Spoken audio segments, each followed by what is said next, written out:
comment valider son idée de SaaS, valider que des gens sont prêts à payer pour votre SaaS. C'est l'idée de cette courte vidéo, un peu apport de valeur.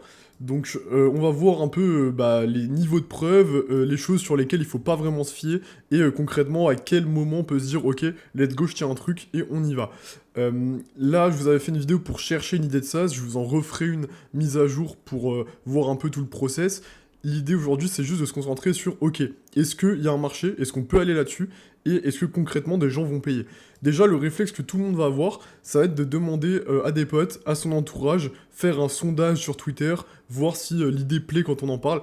Ça, du coup, c'est pas une validation. C'est vos potes, ils vont vous dire ce que vous voulez entendre, ils vont vous dire, ok, ton idée elle est très bien, surtout quand c'est votre première, pareil, votre famille, ils vont vous dire ok, content que tu te lances, c'est une bonne idée, ceci, cela. En fait, vos potes, votre famille, vos abonnés ne sont pas forcément la cible. Par exemple, vous allez faire un logiciel, je sais pas, pour les paysagistes. Si vous avez aucun paysagiste dans votre entourage ou que vous connaissez aucun paysagiste, allez pas demander à, je sais pas, votre mère qui est comptable ou votre père qui est infirmier. Il n'aura pas la réponse en fait parce qu'il n'est pas la cible. Donc un sondage ou quoi que ce soit, ça veut rien dire. Et même si il est, j'irai encore plus profond, c'est que même si c'est la cible, des mots ça veut rien dire. Et là on va passer du coup au niveau de preuve et vous allez voir que concrètement, en gros, le niveau 1, donc c'est le niveau 1 de preuve, c'est ah ouais, c'est un vrai problème. Là, en gros, ça vaut quasiment rien. Déjà, comme je l'ai dit, si c'est pas votre cible, ça sert à rien. Et en plus, si c'est votre cible, on s'en fout. Genre, concrètement, il a pas payé encore. Ça peut être un vrai problème, mais il payera pas pour votre solution. Donc, le niveau 2, c'est en gros quelqu'un qui cherche activement une solution. Vous allez voir sur Reddit, ok, j'ai ce problème-là. Est-ce qu'il y a des solutions qui le mettent en œuvre, qui le résout, pardon. Et là, en gros, ça commence à être une solution sérieuse, un problème sérieux. Si vous le voyez que ça ressort plein de fois sur Twitter, sur Facebook, sur peu importe, que des gens ont toujours cette solution, que quand vous allez parler, je sais pas, à des prothèses ongulaires, elles ont toujours le même problème, là, ça vaut peut-être le coup de penser à quelque chose, même si c'est pas encore la validation extrême. Et là, la validation extrême, elle est là, c'est donc le niveau 3, c'est si quelqu'un d'autre paye déjà pour ça. En gros, si vous voyez des gens qui payent déjà pour ce genre de problème. C'est-à-dire qu'il y a un vrai problème et que les gens sont clairement prêts à payer pour résoudre ce problème. Typiquement, les gens, ils prennent souvent la concurrence en mode, la concurrence, c'est un problème. Il y a plein de concurrents sur le marché, je vais me faire manger et tout. Pas du tout. Déjà, vous avez plein de moyens de vous démarquer, que ce soit par le business model, le pricing, les features. Bref, vous pouvez très bien évoluer sur un marché concurrentiel. Et ensuite, concurrence, ça veut pas dire que c'est bouché, ça veut dire qu'il y a de la place, des gens sont prêts à payer pour ça, maintenant c'est à vous d'aller exécuter, de vous faire une place. Donc si vous voyez déjà des gens payer pour ce problème-là, c'est validé, c'est que le problème existe, et c'est que la douleur est assez forte pour que des gens payent. Là je l'ai mis, mais en gros, plus ça coûte cher à la personne, plus c'est validé, plus l'action coûte cher à la personne, plus c'est validé. Si vous voyez des gens payer pour qui n'ont pas énormément de moyens, payer pour un SaaS qui est assez cher, c'est-à-dire que le problème est vraiment élevé. Ils sont prêts à payer énormément pour résoudre ce problème. Plus la douleur est élevée, plus le niveau de validation il va être élevé.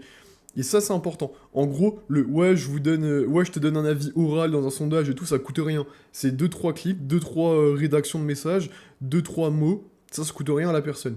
Quelqu'un qui va faire un post parce qu'il cherche une solution, là ça commence à lui coûter du temps, à lui coûter de la charge mentale de faire ce post-là, c'est que la solution, enfin, il commence à y avoir un problème, et là s'il paye, ça lui coûte de l'argent, et c'est vraiment qu'il en a besoin. Donc ça, vous verrez rarement quelqu'un payer pour un truc dont en vrai il a zéro besoin, surtout sur le marché français. Aux US, il paye un peu plus, mais voilà. Ça, pareil, c'est un gros red flag, je l'ai mis là, mais on est les premiers à le faire dans le monde. En gros, à chaque fois que vous voyez quelqu'un dire on est les premiers, c'est une exclusivité mondiale. Allez, dans 99,9% du temps, c'est un mauvais signal. Faut pas s'en vanter. Si personne l'a fait auparavant, c'est qu'il n'y a pas de marché. C'est tout simplement que personne n'est prêt à payer. Ou alors, dans 0,01%, vous êtes des génies, vous avez inventé le smartphone ou l'intelligence artificielle et compagnie. Et là, ça va vous nécessiter énormément de budget pour aller un peu éduquer votre marché, faire comprendre aux gens à quoi sert votre produit, quel est l'intérêt de payer pour ce produit. En fait, soit ça va vous coûter énormément d'argent, soit ça va vous coûter énormément de temps pour éduquer le marché. Donc la plupart du temps, si vous êtes les premiers à le faire, n'y allez pas, sauf si vous avez beaucoup de budget, que vous croyez très très fort en ce concept, que vous avez plein métriques qui vous montrent que, ok, let's go, on peut y aller, mais la plupart du temps, y allez pas. Franchement, moi, pour moi, ça, c'est vraiment à barrer de votre tête. La plupart du temps où on m'a dit, en gros, avant, je bossais dans un organisme qui accompagnait des startups, la plupart du temps où on m'a dit ça, c'était red flag. Genre, les mecs faisaient, je sais pas, le Uber des croquettes pour chat. Tout le monde s'en bat les couilles. Il n'y a pas de marché pour ça. Personne veut payer, donc logique que t'es tout seul, tu vois.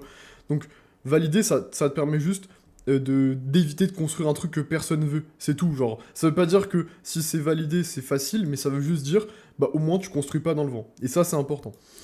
Et ensuite, où aller chercher? Donc ça, c'est un peu ce que je vous avais expliqué dans ma vidéo Trouver une idée de SaaS.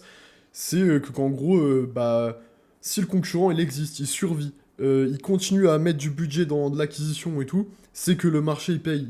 Il y a personne qui va persévérer pendant 10 ans sur un marché où il n'y a pas d'argent. Ça, c'est littéralement impossible. Donc fiez-vous aux gens qui sont là depuis longtemps. Si des concurrents sont là depuis un moment, c'est qu'il y a de l'argent, en fait, dans ce milieu, tout simplement. La Meta Ads Librairie, en gros, s'il y a des pubs qui sont disponibles depuis des mois sur les bibliothèques publicitaires, bah là, c'est que ça convertit. Et que les gens, ils vont pas laisser tourner des pubs pendant des mois sans qu'elles soient rentables. C'est logique, en fait. Et après, bah, vous pouvez regarder les recherches Google avec Google Trends, etc. Potentiellement, plus il y a de recherches sur des termes, plus il y a de demandes. Ça, c'est un petit truc que je mets entre parenthèses. Voilà, faites-le doucement. Bref, c'était une courte vidéo, mais je pense qu'elle a beaucoup de valeur à apporter. J'ai mis aussi des créneaux de consulting en description. Si vous voulez vous faire challenger votre idée, que vous avez des problèmes sur la distribution de votre SaaS, bah, n'hésitez pas à prendre un créneau. On discute ensemble pendant 1 heure, 2 heures, peu importe. Bref, je compte pas mon heure, c'est un créneau, peu importe. Et on discute ensemble et je vous donne des pistes. Et honnêtement, j'en ai déjà fait depuis un petit moment et ça se passe super bien. Bref, sur ce, c'était Léo. J'espère que cette vidéo vous aura plu. J'espère qu'elle aura apporté de la valeur. Le petit like, l'équipe, le commentaire. Allez, bye bye.